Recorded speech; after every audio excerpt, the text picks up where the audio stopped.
going on, guys? Welcome back to another Game Time Discussions. I'm Emery Cousins, sitting with Cameron Selby, and we're going to be talking about the Thursday Night Football slate for the Chicago Bears and the Seattle Seahawks. 43.5 point total right now. Seattle is a minus 3.5 point favorite, and it's actually a really hard slate. We actually were trying to get this all figured out because it did come out, just like an hour ago, and we've been looking at it and we've been trying to figure it out.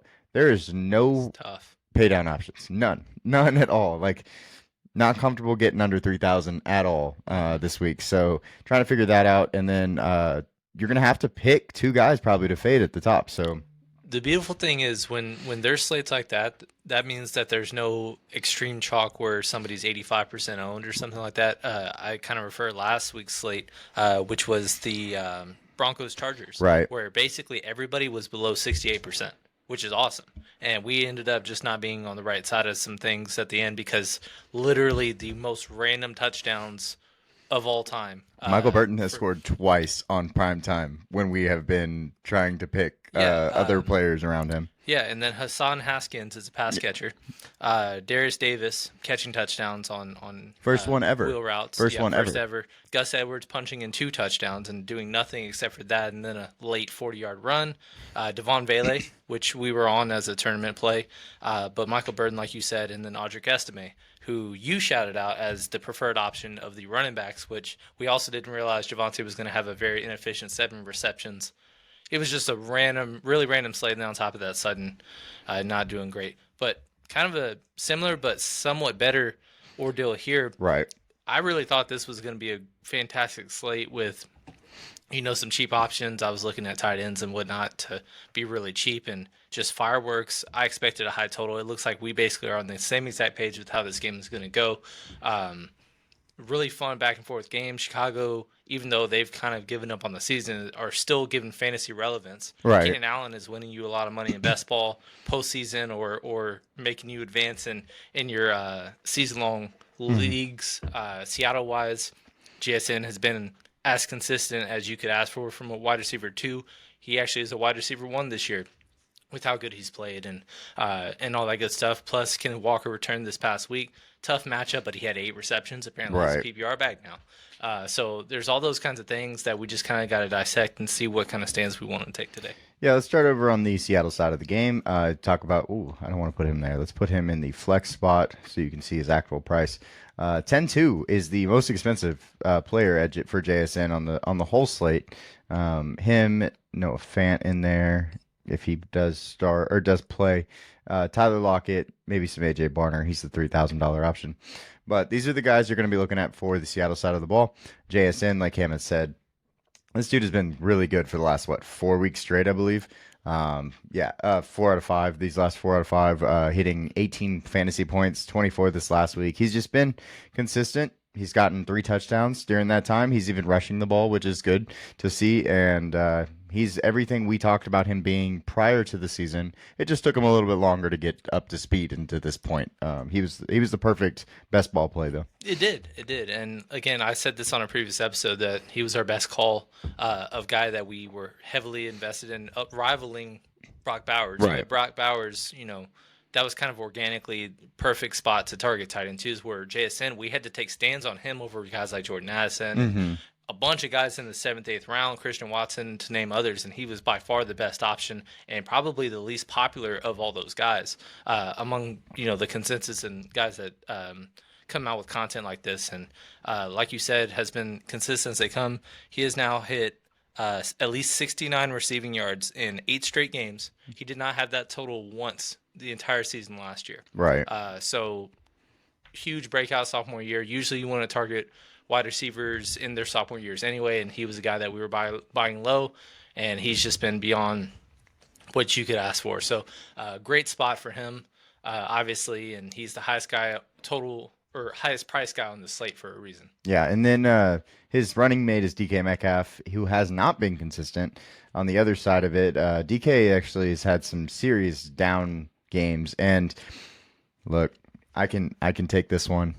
I've been very, very harsh on DK all of his career. I never thought that he was the best receiver in the world. He's actually on my fantasy team this year because he was so cheap, but that's not the point. It's just DK only runs certain routes on the route tree.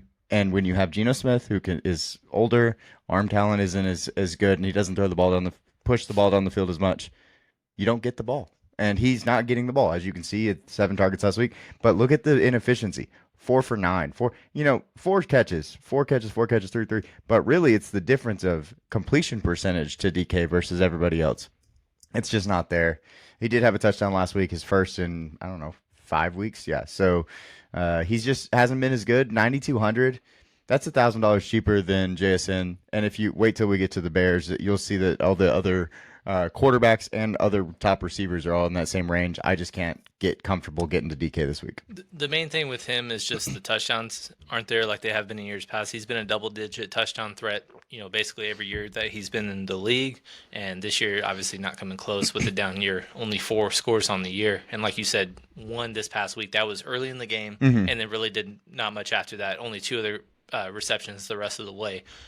So clearly, he's probably the most prioritized from a schematic perspective, but he's not producing from a fantasy perspective, and that on slates like this is what really matters. So 9,200, tough to get to, really, really tough to get to based on how everybody else is. And unless he does have that boom game, he is a pure tournament play to me because I don't think many people will be on him. So if you're looking for somebody that could break out for his finally 100-yard touchdown game, if you want to believe in that narrative, how he was doing that to start the season, you're going to get a good amount of leverage on him. Yeah, for sure. But talking about other guys, Noah Fant and Tyler Lockett are the 3 and 4 on this offense. Tyler Lockett just been, 7 points a week, I believe, is where we're looking at. I mean, even less than that. Less than that. Yeah, not good. He's really been rough second half of the year. Just been a complete dud, and he hasn't really been targeted enough. His snaps are kind of still there for the most part. He's playing, roughly 70-ish%. A little bit of a downtick from the first half of the season, basically splitting the season in half from their Week 10 bye. He's only hit the 70% mark once, actually, or twice. But yeah, he's just not what we thought he would be, or a lot of people thought he would be. They thought there'd be one more year of relevance fantasy-wise, and he's just not providing that. 2 touchdowns. He's been a great red zone threat throughout his career as well, and just not producing.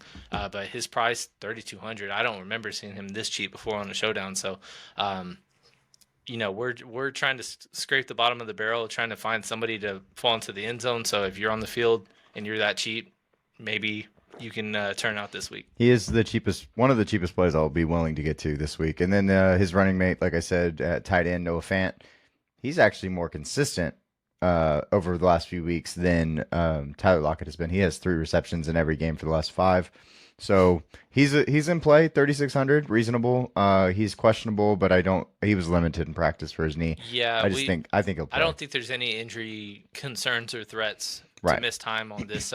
Obviously, there's a couple of Q tags, but really everybody should play. But Noah Fant, 3,600. His price hasn't risen in for the last 5 showdowns. He's been this exact price, but he's getting 4 targets every week. He just hasn't scored. He's touchdown or bust. But when we're just not finding value anywhere, maybe 6-7 points is really what you need from this spot. So really, really decent position and salary saver right here. Yep.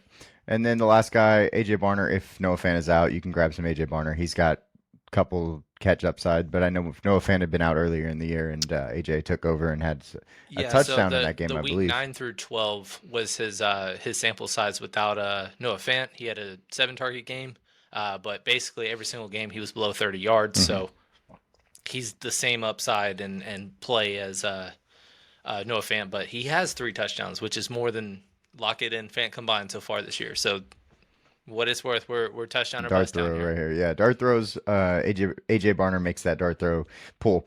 And then Kenneth Walker and Zach Charbonnet, we're going to have to talk about them. They both have Q tags. We do believe they'll both play. So with Kenneth Walker, as Cam said, he was 8 for 31 and then 8 receptions for 28 yards. Nothing special, but it's good to see that he is targeted when he's on the field. So maybe. He's a guy that had a really strong start to the year, and then especially after his he had a 100-yard game to start the year, missed a couple weeks, and then came back and was just PPR monster in October, and obviously. I think he had 3 games with at least 8 targets in that span, weeks 4 through 8. Yeah. So really strong stretch, and then just kind of tailed off a little bit, and then obviously missed the last 2 weeks due to injury. He came back, and interestingly enough, there was a reporter that said Zach Charbonnet was going to start. So temper your expectations on Kenneth Walker returning when they didn't really expect him to, and lo and behold, I don't know whether or not Zach Charbonnet ended up actually giving the first snap. But he Right. only played 14 snaps compared to 38 for Kenneth Walker. So I think it's pretty one-sided, despite Zach Charbonnet really killing it in the times that he's relieved him in two sparing situations this year. They still don't want to make this a committee. It's kind of a one-man show, and so Kenneth Walker in a much better matchup this week against Chicago, who they're the ones that are susceptible to the run. Mm-hmm. Obviously, Jahmyr Gibbs was the chalkiest chalk you could think of last week, and he had 154 yards and a touchdown, and they were up so much they didn't really prioritize him the rest of the way. But then in recent weeks also, you had an Aaron Jones boom week. Mm-hmm. You had San Francisco. That was the Garindo 2-touchdown game in 2.5 quarters. Right, And then yeah. Patrick Taylor also scored. So a lot of people producing recently against the Chicago defense, and Seattle's a favorite in this game. So if you expect them to play from ahead, 8,600 is honestly a very, very solid discount. Yeah, $5 running back if that is the case, and they are ahead. And then let's go over to the other side of the game, to Chicago. We have, like I said, we have a lot of the pricing is pretty close. Between like 9,400 and 10-2, because you have 6 players in there, or 9,200 and 10-2. They have 6 players in there. Those include these pass catchers here: DJ Moore, Allen, Dunze is at 7,000, and then truly the next best guy is Cole Kmet at 4,400. These guys make up almost all of their snaps. Like, I don't think. Let me go grab it because I don't Colin know. Johnson played 9% of the snaps this past week. Yeah. Tyler Scott was on the field one time. Even Roshan Johnson is a backup running back for what it's worth. He got 1 touch on 17 snaps. Mm-hmm. And then tight end wise, Cole you Kmet. got a Gerald Everett sighting that got 6 snaps and a target. Mercedes Lewis plays roughly 20% of the snaps, but he's had 1 catch in the last like 7 or 8 weeks. Mm-hmm. There's no one else getting the ball other than these, plus DeAndre Swift as well. Right, of course. But yeah, I mean, DJ Moore, he's been getting the volume lately. He just hasn't punched in enough touchdowns that what his draft capital would have warranted being a 3rd-round pick in most platforms earlier in the year. But, you know, getting over 10 opportunities a game over the last 3, 4, 5 weeks is a welcoming sight. He's been double-digit points in all those games. He's pretty safe floor, but he just hasn't had the boom other than the Minnesota game, which he only had 7 targets. He caught all 7, but Keenan Allen was the one that had the better game in that one. Right. And then also Cole Kmet had a big game in that one as well. So, but Keenan Allen, I don't know if it's just because they're playing Detroit or not, but he's had some really strong games over the last month. Like I mentioned, 4 touchdowns, 5 games. Boom game, obviously last week, 32 points was incredible. He was in the optimal line, and he was your preferred option. Unfortunately, we didn't get to stream due to some signal and internet issues. Spectrum's having some serious issues, but we would have talked a lot about Keenan, and he may have very well been the thumbnail. But back-to-back weeks with 13 targets, he has a 15-target game in there as well. Back in week 12, for the last 5 games over 20 points, he's very, very safe at 98. He's the thumbnail in this video, so that's okay. we made him a thumbnail. But looking at him, he's been great. He, like Cam said earlier, he's been helpful in best ball for the end of the year, and then also if you're in your regular fantasy leagues, he's kind of keeping everybody above water. If for a guy that probably got picked later than late for what he's producing now. So quick tangent. In your opinion, Keenan Allen, obviously he's a free agent to be coming into, I believe he will be 34 next season. Do you prefer that he move on to another place, or would you rather see him come back and get 1 more year with Caleb Williams? I wouldn't expect him to come back personally. I don't expect him to. I probably would say like best for him or best for the organization. Preference, watching him, all that stuff. Just would you prefer to see him stay or go try to get one last ride with another place and then get Rome some look? Yeah, for him, I think it's best to leave and go try to get on a team like, I don't know, Philly or something like that. And then it would of course improve Rome. Same thing with Rome versus JSN. Rome is going to be a sophomore next year. He's going to have more opportunities. We're actually probably going to draft him similarly. I'm very excited to draft him next year. Yeah, so he's a guy that he's a good football player, and people are talking down on him because he's not having the same year. But you guys, I have a feeling Rome is going to be my opportunities. JSN next year. Yeah, fair. Because this year he was a 6th-round pick, and we didn't really target him because he had both Keenan Allen and DJ Moore, Right. multi-thousand-yard receivers and high-volume guys in front of him. And we didn't expect Caleb to be a 5,000-yard thrower off the bat. So 6th round was a little rich for us, and I bet you after a so-so year, he's going to drop either stay in the same spot or drop even a couple rounds. I thought 6 or 7. Which is what JSN did this year, and he never really rose to what he was last year as a rookie. Mm-hmm. And I expect him to do that, and so that's why I'm excited to draft him. Yeah, no, I think that's exactly where I'm at on him. I think DJ Moore will be back, obviously, so it'll be a two-headed monster. They'll probably go get somebody as a 3. I don't know who. I mean, they had like Darnell Mooney-esque like they used to have and stuff like that.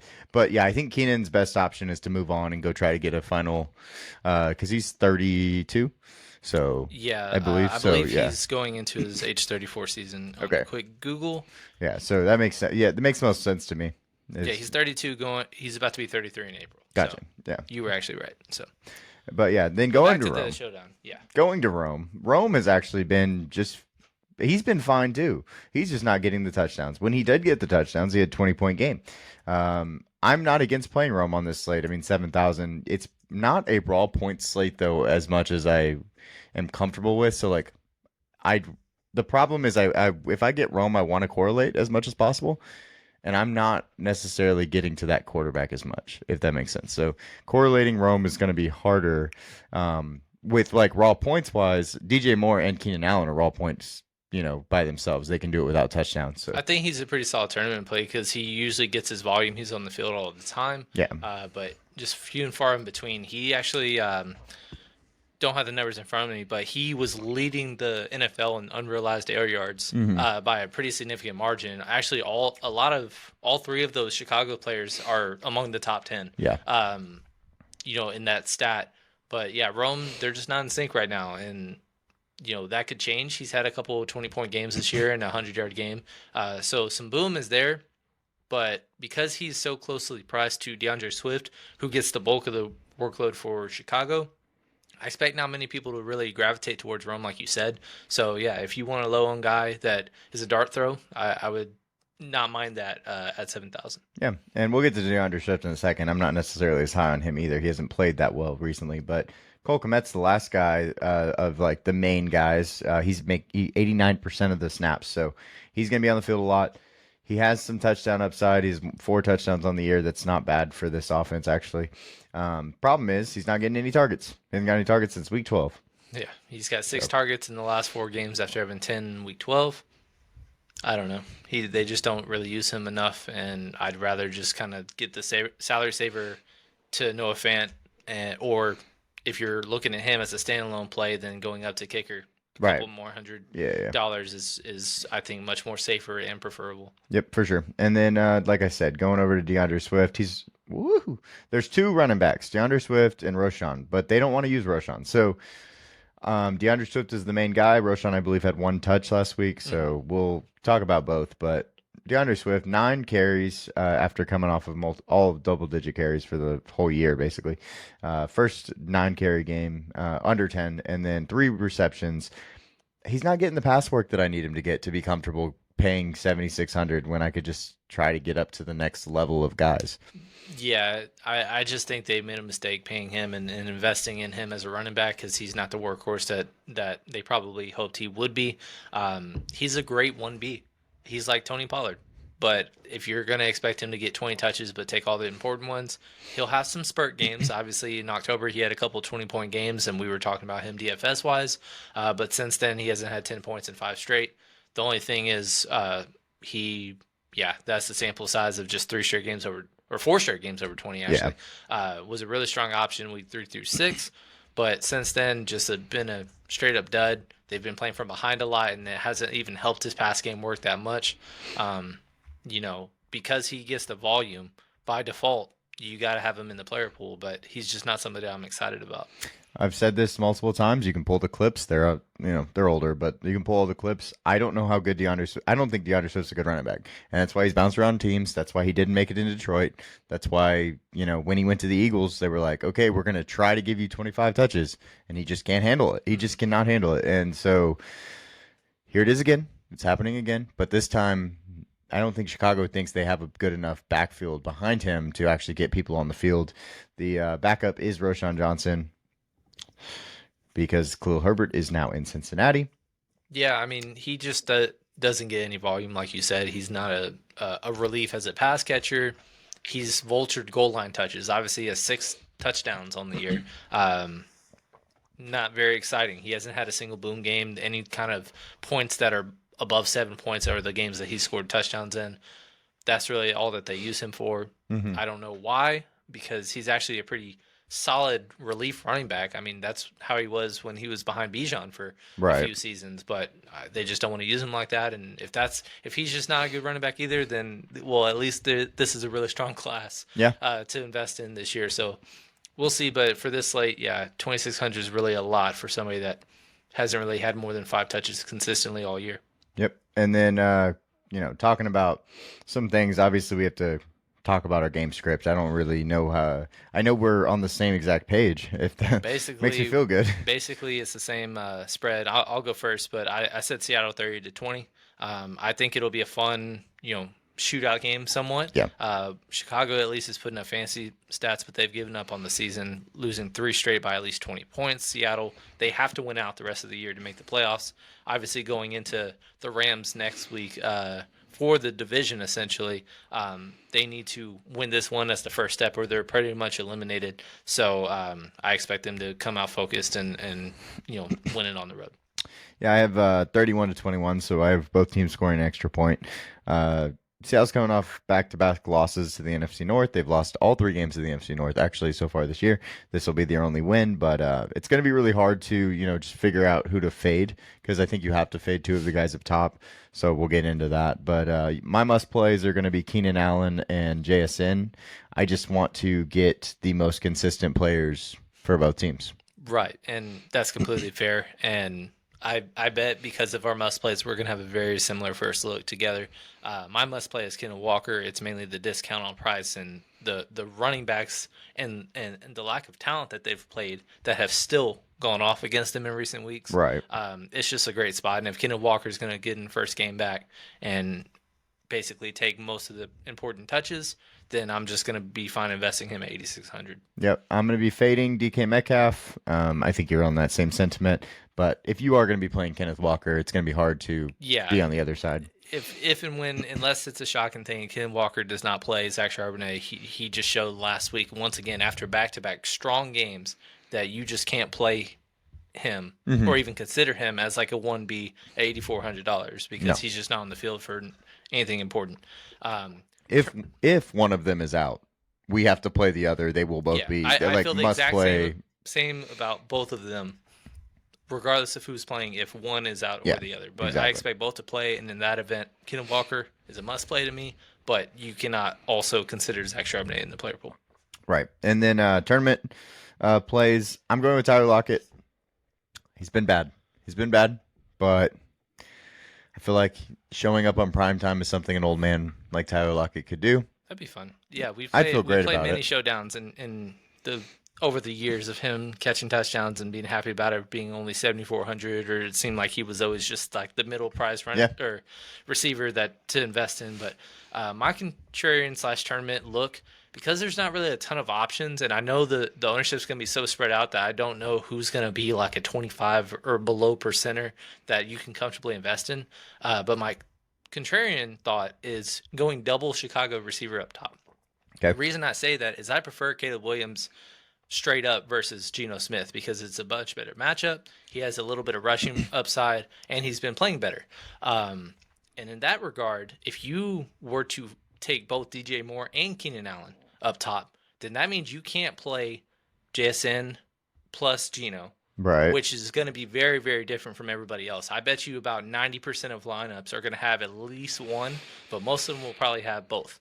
So being able to do that doesn't allow you to do those other two things, which is why I think it'll be an interesting spot, especially if Chicago's in a similar spot this past week where they were down way early.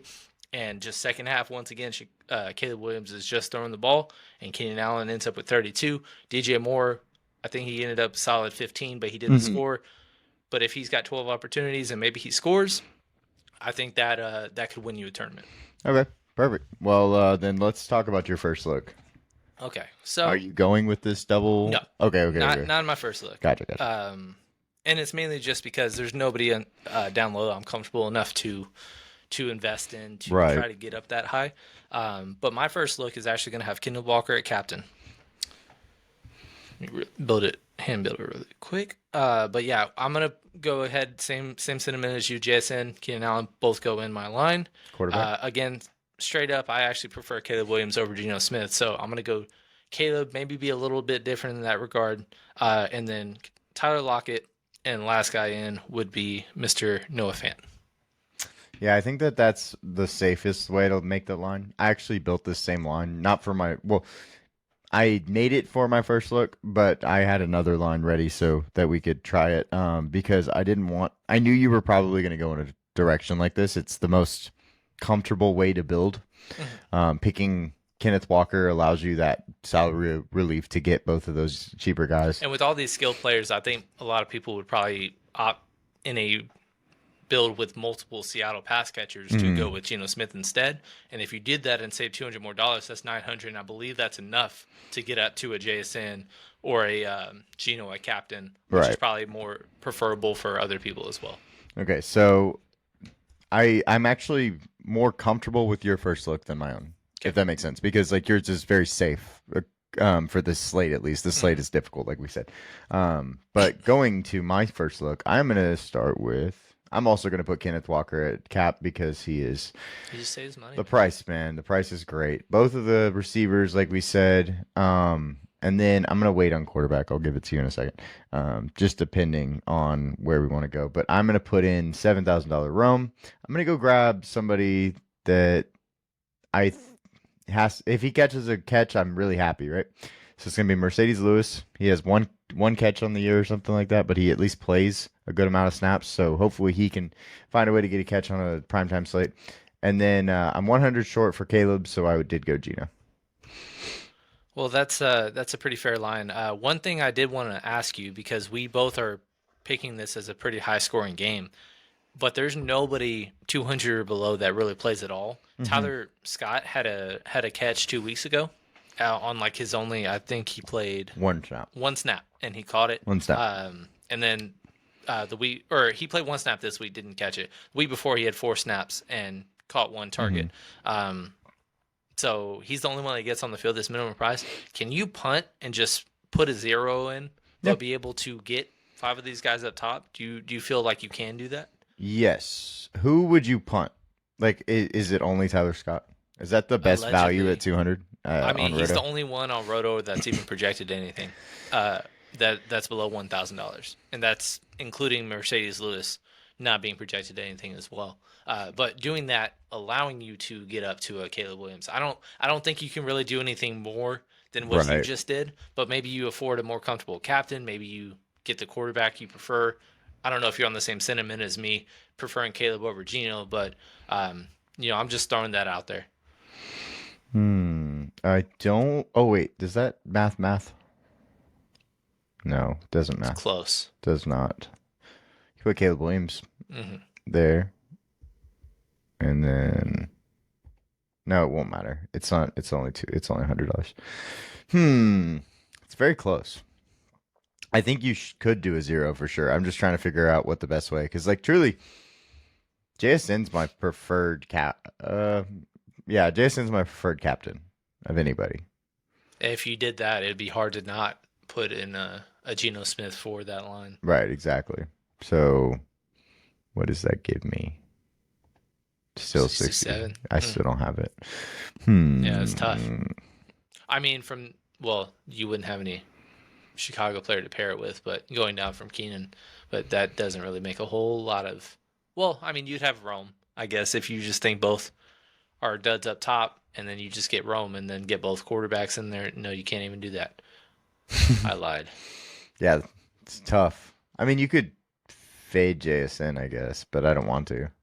I mean, to be fair, it's not the strongest matchup. Well, like However, that. Well, that wouldn't work. I have the wrong quarterback in there. Crap. Because then, if you get Caleb, like, okay, you're on a Chicago build. I don't know. It's uncomfortable. Like I said, it's an uncomfortable slate. I don't think this is a type of week where we're going to be building multiple lines. I think we're just kind of going to settle on one. It seems like we have a similar game script. It seems like we just want to find ways to get to the comfortable guys up top, have a solid captain, and just the $3,000 plays that are uncomfortable, but they're going to score points. Like I said, nobody 1,000 and below is even projected 0.5 points, let alone. Right. Even Travis Homer, who was questionable, I don't expect him to play. But even if he does, we just told you what Roshan Johnson does in his 17 snaps. He gets one touch. So what is Travis Homer going to do? He's more of a special teams player than anything. He's going to block. So, yeah, I mean. Made this. What do you think?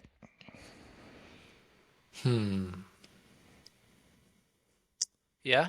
I mean, it's kind of like safety of it. I prefer a second Chicago receiver if I'm going to do that, but I get it. It's because then you go DJ or you go with whoever. Say you go Keenan here, 700 left. Is there someone you'd rather have than Tyler? I guess Noah Fant. Yeah, I guess so. So maybe projection wise, I think Tyler's going to be projected higher. Yes, he is the highest, I believe. Yeah, he's projected 7.2, and where is Mr. Noah Fant? Well, hopefully they're thinking he's out. Oh, no. He's actually projected higher at 7.69. So, whoop, whoop. All right, well, I think that's a pretty good breakdown of the slate, though. It's very tough. It's a very tough slate. If you go down here, like, look at it, these names, like... There's really got to be a surprise injury Barner. for me or rule out for me to even change my stance of my first look. Usually, even though I have a first look, there's more information later. Especially recently, there's been questionable game time decision tags that we've been kind of trying to fight a battle through. But in this one, if everybody plays like we expect them to, I don't know if I'll get anything, like you said, better than that lineup that I did. Yeah, it's the safest line for sure. I think it's even cash game viable. So that I feel pretty good about that line. And that's something that I would like to get to. So that's all we have for today. Yeah. Did you come across a prop that you like at all? Not really. Do you want to look at them?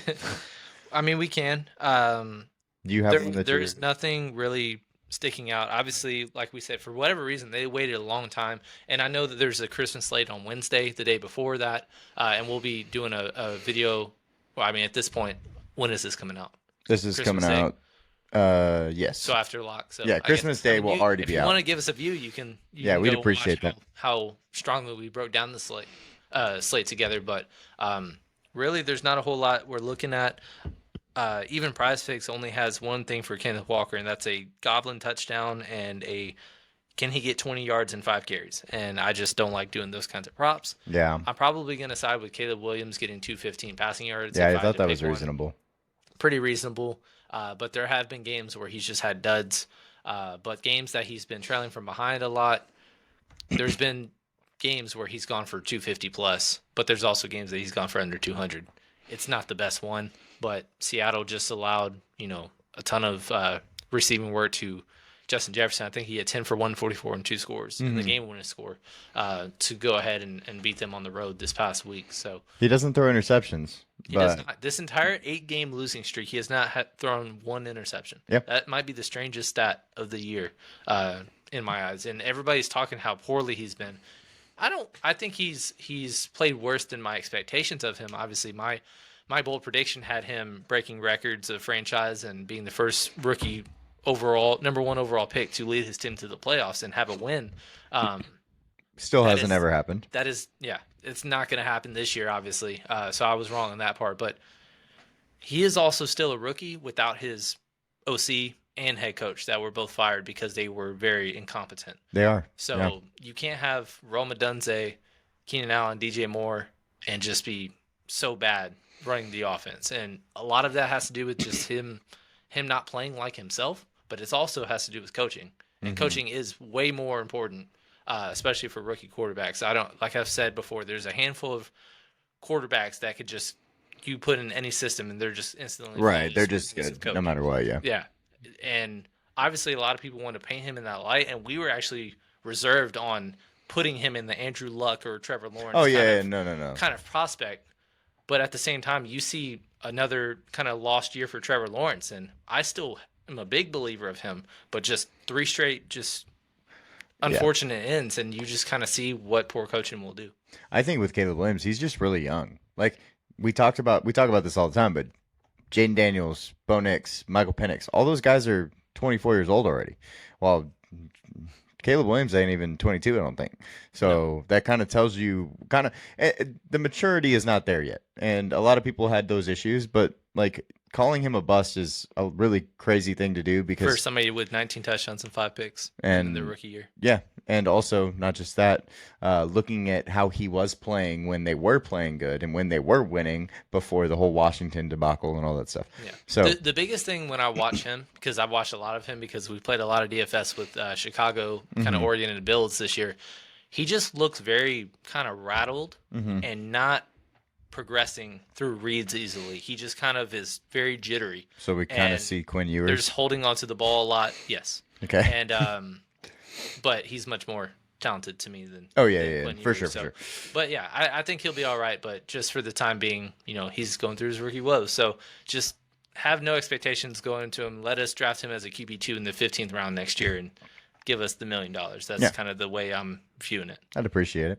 I'm gonna stop sharing though. We appreciate y'all hanging out with us, and hopefully this video helps. We'll see if there's any new news, but we don't expect any. So we will probably moving forward with that line that Cam built, and possibly one other if we just decide that we want to do something crazy with the $200 person. But otherwise, we appreciate y'all hanging out with us. There is going to be a Christmas special this week, so this video will come out on Christmas, and then the Christmas games will be happening, and then Saturday has 3 games, and then there's an 8-game slate for Sunday, which is honestly awesome because we've been getting our butts whooped on 14, 12, 13 game slates because they're just so massive you can't get everybody in that you want. So this will help our ownership a lot. No, we appreciate your guys' time. Obviously, it's Christmas Day. Happy Christmas to you guys. Hope you guys have fun with your loved ones. I hope you are in the finals of your championship leagues and you win it all this week. And give us a shout out if we helped you at all along the way. Goes a long way, just kind of building that community rapport going in to close out our first year. But also, since it's Christmas week, I know Prize Picks and Underdog have been coming out with promos. So maybe they do it post Christmas since it's the week of. So just keep an eye out if they do a Friday Flex bigger. I've been getting actually $35 protected plays this recently, which has been cool. And I have not been cashing in on them. But it's protected, so it's risk free. But yeah, maybe there's another free square that pops up somewhere. Who knows? But yeah, just keep an eye out for all that. And we'll be doing the Saturday slate like Em mentioned, and obviously Sunday main. And then this last, obviously internet pending would be our last live stream for the regular season. And we'll keep y'all posted with how we go about the playoffs. Obviously, they'll be doing 2-day slates, and maybe we'll be doing Saturday mornings. Who knows? We'll cross that bridge when we get to the new year. Absolutely. So we appreciate y'all hanging out with us, and we will see y'all next time.